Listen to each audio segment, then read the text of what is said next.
मैंने गूंगों की तरह हाथ हिलाकर गूंगा किया और हंसता हुआ बाजार में यूं आगे की जानिब चलने लगा जैसे टहल रहा हूँ। चंद कदम चलने के बाद पीछे देखा, करोंडिया अब भी नजर न आया। गोया मैदान साफ था। मैंने अपनी रफ्तार तेज कर दी। मस्जिद खैरुद्दीन के करीब एक खाली रिक्शा आ गया। मैं लपक कर उसमें बैठ गया और सिख रिक्शा ड्राइवर से कहा, स्टेशन चलो। हॉल दरवाजे के नीचे से रिक्शा गुजरा। सामने कंपनी बाग को जाने वाला बड़ा पुल आ गया। सिख ड्राइवर पूरा जोर लगाकर पुल की चढ़ाई चढ़ने लगा। रिक्शा पुल के ऊपर जाकर दूसरी तरफ रेलवे स्टेशन की तरफ जाती सड़क की ढलान उतरने लगा। अमृतसर स्टेशन पर काफी रश था। जनता एक्सप्रेस के जाने का वक्त हो रहा था। मुसाफिर अपना अपना सामान लिए अंदर जा रहे थे। मेरे पास कोई सामान नहीं था। मैं स्टेशन से चंद कदम पीछे उतर गया। रिक्शे वाले को 2 रुपए देकर रेलवे स्टेशन की इमारत की बजाय सामने वाले होटल की तरफ चल पड़ा। जब मैंने देखा रिक्शा ड्राइवर नजरों से ओझल हो गया है तो रेलवे स्टेशन की तरफ बढ़ा। टिकट वाली खिड़की पर रश था। जनता एक्सप्रेस में कोई फर्स्ट क्लास और सेकंड क्लास नहीं थी। मैंने कतार में खड़े होकर टिकट लिया और मफलर से मुंह छुपाकर प्लेटफॉर्म पर आ गया। जनता एक्सप्रेस प्लेटफॉर्म पर लग चुकी थी और मुसाफिर उसमें अपना अपना सामान रख रहे थे।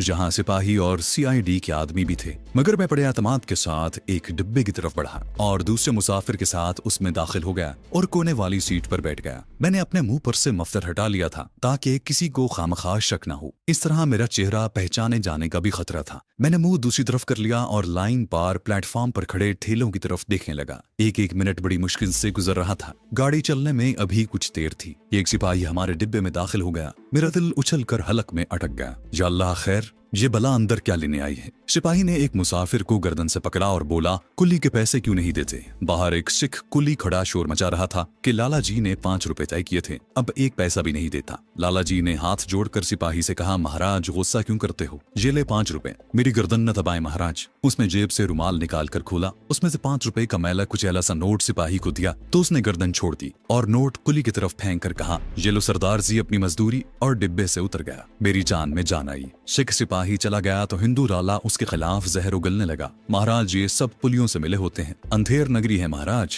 कांग्रेस को हमारी कोई खबर नहीं महाराज। इंजन ने सीटी बजाई और दूसरी विसल दी तो प्लेटफॉर्म से गाड़ी की सीटी सुनाई थी और फिर एक धचके के साथ जनता एक्सप्रेस प्लेटफॉर्म से खिसकने लगी। मैंने इत्मीनान का सांस लिया और मफलर सर पर लपेट लिया। हाथ गर्म जैकेट की जेबों में ठूंस कर कोने में टेक लगा ली। थोड़ी देर बाद गाड़ी अमृतसर से निकलकर जालंधर की तरफ उड़ी जा रही थी। डिब्बे में हिंदू पठानकोट के धमाके के बारे में बातें कर रहे थे। उनकी बातों से अंदाजा होता था कि वो पाकिस्तानी फौज से खौफजदा हैं। गाड़ी जालंधर के रेलवे स्टेशन पर खड़ी हुई तो मैंने अपने आप को दूसरे हिंदू सिख मुसाफिरों की ओट में छुपा लिया। ज्यादा रश की वजह से किसी ने खास तौर पर मेरी तरफ तवज्जो न दी, मगर जालंधर छावनी का रेलवे स्टेशन मेरे लिए खतरे की जगह थी। मुझे उस स्टेशन से डर लग रहा था। जल्द ही गाड़ी छावनी के स्टेशन पर पहुंच गई। जितनी देर गाड़ी जालंधर छावनी पर खड़ी रही मैं बाथरूम में छुपा रहा। गाड़ी चली तो मैं बाहर निकलकर अपनी सीट पर जाकर बैठ गया। मेरे साथ हिंदू मुसाफिर बैठा हुआ था। उसने मुझसे बातें शुरू कर दी। मैंने आंखें बंद कर ली जैसे मैं सो रहा हूँ या सोना चाहता हूँ। हिंदू मुसाफिर भी कुछ देर बाद ऊँघने लगा। अंबाला छावनी पर भी मेरा दिल शिद्दत से धड़क रहा था। अगरचे मैं टेक लगाए बगैर सो रहा था, लेकिन थोड़ी थोड़ी आंखें खोलकर प्लेटफॉर्म को बराबर देख रहा था जहाँ पुलिस और मिलिट्री पुलिस के आदमी गुजर रहे थे। अंबाला छावनी भी खैरियत से गुजर गई तो मेरठ छावनी की तलवार सर पर लटकने लगी। मेरठ छावनी बहुत बड़ी छावनी थी। मैंने अंदाजा लगाया था कि छावनी के हर स्टेशन पर मिलिट्री पुलिस की नफरी कुछ ज्यादा ही थी। मेरठ छावनी से पहले मेरठ सिटी पर गाड़ी लेट हो गई। आध घंटा ठहर कर आगे चली। मेरठ छावनी का स्टेशन आया तो एक सिपाही ने खिड़की के अंदर झांक कर देखा।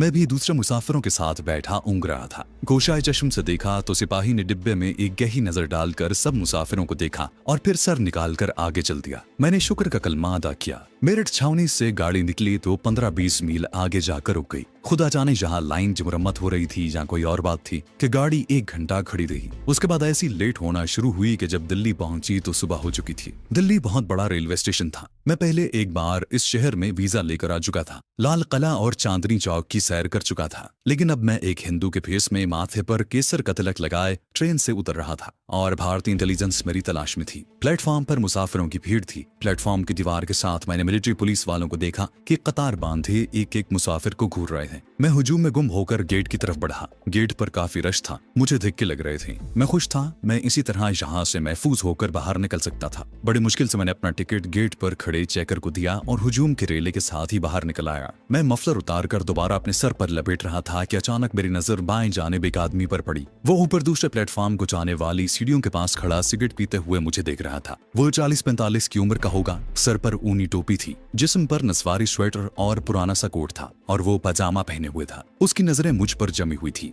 एक बार तो मैं अपनी जगह से हिल गया, मगर फौरन ही अपने हवास पर काबू पा लिया और अनजान बनकर दूसरे मुसाफिरों के साथ स्टेशन से बाहर उस जगह पर आ गया जहां साइकिल, रिक्शा, टैक्सियां और तांगे खड़े थे। मैंने यूं ही घूमकर एक नजर पीछे डाली तो मेरे होश उड़ गए। वो आहिस्ता आहिस्ता मेरी तरफ चला रहा था। यकीनन वो आदमी मिलिट्री इंटेलिजेंस का था और उसे मुझ पर शक हो गया था। मेरे सामने एक टैक्सी खाली थी। मैं उसी में घुस गया और उसे कहा कि चांदनी चौक चलो। मैं उस वक्त पाकिस्तानी सिफारत खाने का नाम नहीं लेना चाहता था। टैक्सी ड्राइवर ने मीटर डाउन किया और इंजन स्टार्ट करके गाड़ी को बाहर निकाला। वो पुरस्कार शख्स मुसलसल एक तरफ खड़ा सिगरेट का कश लगाते हुए मेरी तरफ देख रहा था। मेरे जिस्म में खौफ की सर्द लहर दौड़ गई। मैंने टैक्सी वाले से कहा कि जल्दी चलो। वो टैक्सी को निकाल कर सड़क पर ले आया, फिर उसका रुख चांदनी चौक की तरफ हो गया। मैं दिल्ली की सड़कों से इतना वाकिफ नहीं था, अलबत्ता चांदनी चौक और लाल किले को पहचान सकता था। टैक्सी की बारौनक सड़कों पर से लोग गुजर रहे थे। मैंने टैक्सी ड्राइवर से नाम पूछा तो मालूम हुआ कि वो मुसलमान है। मैंने शीशे में से पीछे निगाह डाली। कई एक गाड़ियां और रिक्शे सड़क पर हमारे पीछे आ रहे थे। मैं कोई अंदाजा न लगा सका कि वो आदमी वहीं रह गया है या मेरा ताकुब कर रहा है। जब टैक्सी 2-3 बाजारों में से गुजर गई तो मैंने ड्राइवर से कहा, तुम्हें मालूम है जहाँ पाकिस्तानी सिफारत खाना कहाँ है? वो बोला, हाँ जी, क्या आप वहाँ जाएंगे? मैंने कहा, हाँ, पाकिस्तानी सिफारत खाने चलो। टैक्सी वाला बोला, पहले कह दिया होता बाबूजी,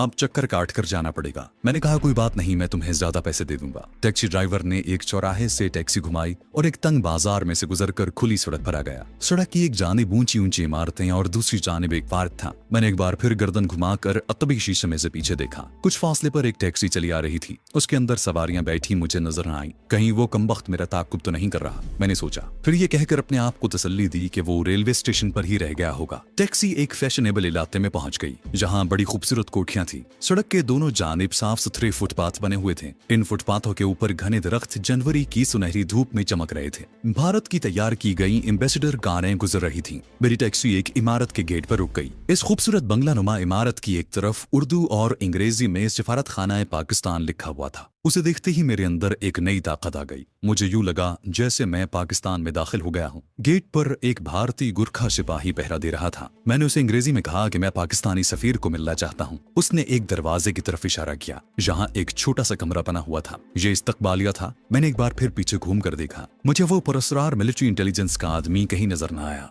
मैं इस्तकबालिया ऑफिस में घुस गया। वहां एक लड़की हीटर जलाए बैठी हुई थी। उसके लिबास से कतई अंदाजा नहीं हो रहा था कि वो हिंदू है या मुसलमान। उसने मुझे ऊपर से नीचे तक देखा और पूछा, फरमाइए। मैंने उसे कहा कि पाकिस्तानी कल्चरल अटैची से मिलना चाहता हूँ। वो मुझे नहीं जानते लेकिन मैं उन्हें जानता हूँ और उनके नाम एक जरूरी पैगाम लाया हूँ। लड़की ने मुझे बैठने का इशारा किया। मेरे माथे पर लगा हुआ तिलक मुझे हिंदू जाहिर कर रहा था। ये जाफरान का तिलक था। मैंने ट्रेन में दिल्ली के करीब पहुंचकर उसे बाथरूम में पानी से साफ करने की बहुत कोशिश की थी, मगर वो मिट न सका। लड़की ने फोन पर किसी से कुछ बात की और मेरी तरफ देखती रही। मैंने मुस्कुरा कर कहा, मैं अहिंसा प्रोमो धर्मा सेवा स्मृति का नुमाइंदा हूँ। हम दिल्ली में एक सुमारदे करना चाहते हैं, बर्नी साहब की प्रधानगी में। लड़की को शायद मेरे फंक्शन की सियासी अहमियत का एहसास हो गया था। उसने रिसीवर रख दिया और मुझसे मेरा नाम पूछा। मैंने अपना नाम दौलत राम बताया। उसने रजिस्टर में मेरा नाम दर्ज करके मेरे दस्तखत करवाए और चपरासी से कहा कि मुझे बर्नी साहब के पास ले जाए। चपरासी वर्दी पोश था। वो मुझे साथ लेकर सिफारत खाने की अकबी जानिब एक बरामदे में आ गया जहाँ एक कमरे के बाहर कल्चरल अटैची बर्नी साहब का नाम लिखा हुआ था। मैं कमरे में दाखिल हो गया। एक शानदार मेज की दूसरी जानिब एक नौजवान बैठा सिगरेट पी रहा था। मेरी तरफ देखकर मुस्कुराया और बोला, फरमाइए महाशय जी, मैं आपकी क्या खिदमत कर सकता हूँ? मैं कुर्सी पर बैठ गया।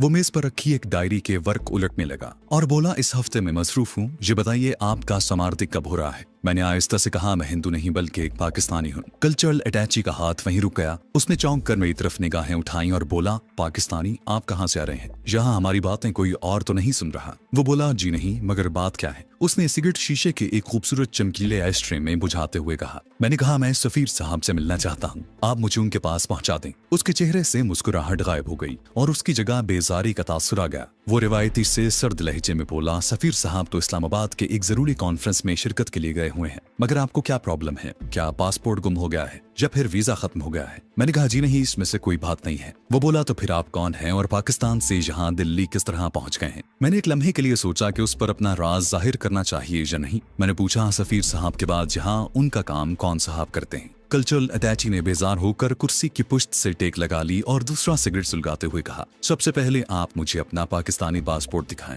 उसके बाद ही मैं आपके किसी सवाल का जवाब दे सकता हूँ। मैंने उसे बताया कि मेरे पास कोई पासपोर्ट नहीं है। यह सुनकर वो एक बार फिर चौंक पड़ा। क्या मतलब गुम हो गया है? मैंने कहा नहीं, मेरे पास कोई पासपोर्ट नहीं था। वो बोला तो फिर आप भारत कैसे आ गए? मैंने आहिस्ता से कहा बॉर्डर क्रॉस करके। वो अपनी कुर्सी से उछल पड़ा, तो आप स्मगलर हैं? वो बोला माफ कीजिए, मैं स्मगलरों को अपने वतन का दुश्मन समझता हूँ, बेहतर यही है कि आप तशरीफ ले जाएं। मैंने कहा मैं स्मगलर नहीं हूँ, बल्कि एक रजाकार कमांडो हूँ। पठानकोट छावनी में जो धमाका हुआ था वो मैंने ही किया था। यह सुनना था कि पाकिस्तान कल्चरल अटैची एकदम खड़ा हुआ। उसकी आंखें हैरत से खुली रह गईं। वो बोला माफ कीजिएगा, आपको यहाँ नहीं आना चाहिए था। आपने जो कुछ कहा वो सच है या झूठ, मगर दोबारा इसे जबान पर न लाएं। मैंने अफसोस का इजहार करते हुए कहा आप हमारी मदद के लिए जहाँ हैं, क्या आप मेरी मदद नहीं करेंगे? मैंने पाकिस्तान की एक दुश्मन तोप को तबाह कर दिया है। भारतीय इंटेलिजेंस मेरे पीछे है। क्या आप मुझे अपनी हिफाजत में पाकिस्तान नहीं पहुंचाएंगे? क्या ये आपका फर्ज नहीं है? कल्चरल अटैची एक एक लफ्ज पर जोर देकर बोला, मिस्टर, हम यहाँ दोनों मुल्कों के ताल्लुकात को खुशगवार बनाने के लिए बैठे हैं। हम ऐसी कोई हरकत नहीं कर सकते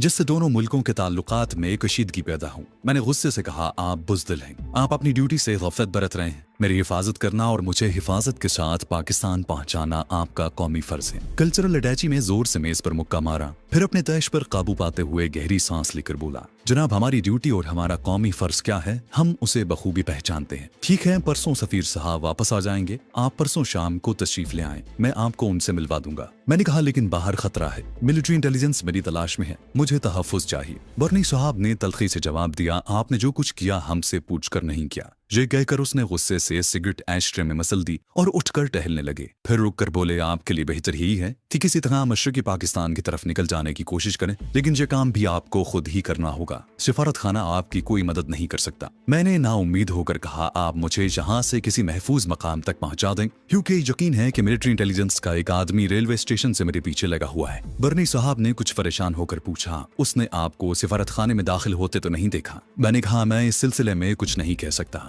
बर्नी साहब ने उसी वक्त किसी साहब को फोन किया और मेरी तरफ मुतवज्जे होकर बोले, हम आपको अपनी हिफाजत में यहाँ से निकाल कर दिल्ली से आगे दूसरे स्टेशन गाजियाबाद तक पहुँचा देंगे। वहाँ से आपको होड़ा एक्सप्रेस पकड़कर कलकत्ता पहुँचना होगा और मगरबी बंगाल की जानिब से हिली के मकाम से बॉर्डर क्रॉस करके मशरकी पाकिस्तान में दाखिल होना होगा। हम आपको रास्ते का एक मुख्तसर नक्शा दे देंगे, सिर्फ इसी तरीके से आप पाकिस्तान पहुँच सकते हैं। मुझे सर्द महरी के सलूक से मायूसी तो बहुत हुई, मगर मैं मजबूर था और किसी न किसी तरीके से पाकिस्तान वापस पहुंचना चाहता था। मैंने उनसे कहा कि भारतीय फौज ने पंजाब के बॉर्डर का कंट्रोल संभाल लिया है, क्योंकि मशरकी पाकिस्तान में बहुत गड़बड़ है। मशरकी पाकिस्तान का बॉर्डर क्रॉस करना बहुत मुश्किल है। बर्नी साहब हाथ छिटक कर बोले, आई एम सॉरी, इससे ज्यादा हम आपकी कोई मदद नहीं कर सकते। अगर आप तैयार हैं तो मेरे साथ आइए। नाचार मैं उनके साथ चल पड़ा। वो मुझे कमर्शियल सेक्रेटरी के पास ले गए। मुझे बाहर बिठाकर वो कुछ देर कमरे में सेक्रेटरी के साथ बातें करते रहे। फिर बाहर आकर बोले, सब काम ठीक हो गया है, हम आपको अखराजात के लिए कुछ भारतीय करेंसी और कुछ पाकिस्तानी करेंसी भी देंगे। मैंने कहा अगर मुझे एक पिस्तौल। उसने बात काटते हुए कहा, सॉरी, हम ये काम नहीं कर सकते। मैंने नाश्ता नहीं किया था, रात को भी कुछ नहीं खाया था, बहुत भूख लग रही थी। मैंने एक कमरे के गुस्ल खाने में जाकर शेव बनाई, गुस्ल किया, फिर पेट भर कर अंडों का नाश्ता कर लिया कि मुझे शाम तक भूख नहीं लग सकती थी। ये बात पूरी तरह वाज़ेह हो गई थी कि सिफारत खाना किसी किस्म की जिम्मेदारी लेने को तैयार नहीं, और ये लोग जितनी जल्दी हो सके मुझे यहाँ से निकाल कर बाहर करना चाहते हैं। मैंने फैसला कर लिया कि मुझे मशरकी पाकिस्तान पहुँचने की कोशिश करनी चाहिए। मेरे लिए और कोई चारा भी तो नहीं था। बर्नी साहब ने मुझे 200 रुपए भारतीय और 200 रुपए पाकिस्तानी इनायत कर दिए। फिर मुझे एक ऐसी वैगन में बिठा दिया गया जो सिफारत खाने के मैले कपड़े लेकर लॉन्ड्री जाया करती थी। ये वैगन चारों तरफ से बंद थी। मैं उसमें कैद होकर बैठ गया और वैगन सिफारत खाने की इमारत से निकलकर दिल्ली की पुरशोर सड़कों से गुजरती गाजियाबाद की तरफ रवाना हो गई। गाजियाबाद दिल्ली से कलकत्ता और लखनऊ की तरफ जाते हुए पहला रेलवे स्टेशन पड़ता है और जहाँ एक्सप्रेस गाड़ियां भी ठहरती हैं। देर तक वैगन सड़कों पर दौड़ती रही, फिर वो एक जगह रुक गई। ड्राइवर ने पिछला दरवाजा खोलकर कहा, साहब गाजियाबाद रेलवे स्टेशन आ गया है, यहाँ उतर जाएं। मैं वैगन से उतर आया। गाजियाबाद रेलवे स्टेशन की इमारत मेरे सामने थी। मैंने माहौल का जायजा लिया। मैं ये मालूम करना चाहता था कि वो पुरस्कार आदमी यहाँ तो मौजूद नहीं। वो मुझे आसपास कहीं नजर न आया। वैगन वापस दिल्ली चली गई और मैं रेलवे स्टेशन की तरफ चल दिया। मगरबी बंगाल से मशरकी पाकिस्तान की सरहद उबूर करने के लिए कागज के टुकड़े पर बना हुआ एक नक्शा मेरी जेब में मौजूद था। रेलवे स्टेशन पर ज्यादा भीड़ नहीं थी। मुसाफिर खाने में लोग अपने अपने सामान के पास बैठे बातें कर रहे रहे थे, अखबार पढ़ रहे थे या फिर कैंटीन के काउंटर पर खड़े हुए चाय पी रहे थे। इनमें खद्दर की टोपियों वाले भी थे और ऐसे मुसाफिर भी थे जिन्होंने मुसलमानों जैसा लिबास पहन रखा था। गेट के करीब पुलिस के 2-3 सिपाही हाथों में बेद लिए चक्कर लगा रहे थे। मैं मुसाफिर खाने में एक बेंच पर जाकर बैठ गया। एक अचकन पोश बूढ़ा मेरे करीब ही बैठा उर्दू का अखबार पढ़ रहा था। मैंने खालिस हिंदी में उससे पूछा कि कलकत्ता जाने वाली गाड़ी कब आएगी। उसने मेरी तरफ घूर कर देखा और बोला, मियाँ तुम होड़ा एक्सप्रेस का पूछ रहे हो? मैंने कहा जी हाँ। बड़े मियाँ के अंदाज से जाहिर हुआ कि वो मुसलमान है। मुझे मालूम था कि कलकत्ता के एक स्टेशन का होड़ा और दूसरे स्टेशन का नाम सियालदा है। मैंने कलकत्ता शहर देखा हुआ था। बड़े मियाँ ने कहा, मियाँ होड़ा एक्सप्रेस 2 बजे आएगी, तुम कलकत्ता में क्या करते हो? मैंने मफलर को अपने सर पर दोबारा लपेटते हुए हिंदी जबान में ही कहा कि एक महाशय जी की कपड़े की दुकान पर मुलाजिम हूँ, दुकान का हिसाब किताब करता हूँ। बड़े मियाँ ने मेरा नाम पूछा तो मैंने जो हिंदू नाम जबान पर आया बता दिया। वो खामोशी से अखबार पढ़ने में मसरूफ हो गए। 11 बज रहे थे। ट्रेन आने में अभी 3 घंटे बाकी थे। मैं यूं ही खुली जगह नहीं बैठना चाहता था। वहाँ ऐसा मुसाफिर खाना भी नहीं था जो चारों तरफ से बंद हो। ऐसा एक रिफ्रेशमेंट रूम प्लेटफॉर्म के अंदर था। मैं टहलता टहलता चारों तरफ गहरी नजरों से देखता हुआ टिकट वाली खिड़की पर पहुंच गया। खिड़की खुली थी। अंदर टिकट बाबू लंबे चौड़े रजिस्टर में कुछ इंतराज कर रहा था। मैंने हिंदी में पूछा कि कलकत्ते का टिकट मिल जाएगा। उसने कोई जवाब नहीं दिया। मैंने फिर पूछा, सेकंड क्लास का टिकट मिल जाएगा? उसने देखे बगैर कहा, होड़ा एक्सप्रेस में सारे डिब्बे सेकंड क्लास के होते हैं। मैंने किराया पूछने के बजाय 100-100 के दोनों भारतीय नोट उसकी तरफ बढ़ा दिए और कहा, एक टिकट कलकत्ते का दे दीजिए। उसने 200 रुपयों में से 10-10 के 3 नोट मुझे वापस करते हुए कहा, रात जनता एक्सप्रेस से क्यों नहीं चले जाते लाला जी, इससे आधे पैसे बच जाएंगे। मैंने जवाब दिया, जी मुझे जल्दी पहुंचना है, वहाँ महाशय जी तिलक राज मेरा इंतजार कर रहे हैं। टिकट बाबू ने मुझे टिकट दे दिया तो मैं गेट की तरफ बढ़ा और चेकर को टिकट दिखाकर प्लेटफॉर्म पर आ गया। एक कुशादा और तवील प्लेटफॉर्म था जिसके एक जानिब दीवार पर हिंदी के कई बोर्ड लगे हुए थे। मैं रिफ्रेशमेंट रूम में दाखिल हो गया। अंदर पुरानी वजह की चंद एक मेज कुर्सियां थी। पीतल के गुलदानों में 2-3 रोज के बासी फूल सजे हुए थे। मैं एक मेज पर बैठ गया और चाय का ऑर्डर दे दिया। वर्दीपोश बैरे ने मुझे बेजारी से देखा और चला गया। मैंने इस ख्याल से कुछ केक पेस्ट्री भी मंगवा ली कि वहाँ ज्यादा देर तक बैठ सकूं। फिर भी 1 बजे तक ही बैठ सका क्योंकि वहाँ खाना खाने वालों का तांता बंद गया था। मैं बिल अदा करके बाहर प्लेटफॉर्म पर आ गया। प्लेटफॉर्म पर कलकत्ता जाने वाले मुसाफिरों का सामान उलियों ने एक कतार में लगा दिया था। मैं रिफ्रेशमेंट रूम के बाहर एक बेंच पर बैठ गया। एक रेडी वाले से हिंदी का अखबार खरीदा और पढ़ने लगा। अखबार में मशरकी पाकिस्तान की सूरत हाल के बारे में निहायत तशवीशनाक खबरें छपी हुई थीं। इसका मतलब था कि मशरकी पाकिस्तान का बॉर्डर क्रॉस करना कोई आसान काम नहीं था। मैं अखबार पढ़ रहा था और झुकी हुई नजरों से माहौल का जायजा भी ले रहा था। प्लेटफॉर्म पर अब मुसाफिरों का रश बढ़ने लगा था। ये मेरे लिए अच्छी बात थी। प्लेटफॉर्म के सामने की जानिब रेलवे लाइन के पार एक मंदिर के कलश धूप में चमक रहे थे। दूर प्लेटफॉर्म के कोने पर मुझे लंबे तुर्रों वाले 2 मिलिट्री पुलिस के आदमी नजर आए तो मेरा दिल शिद्दत से धड़क उठा।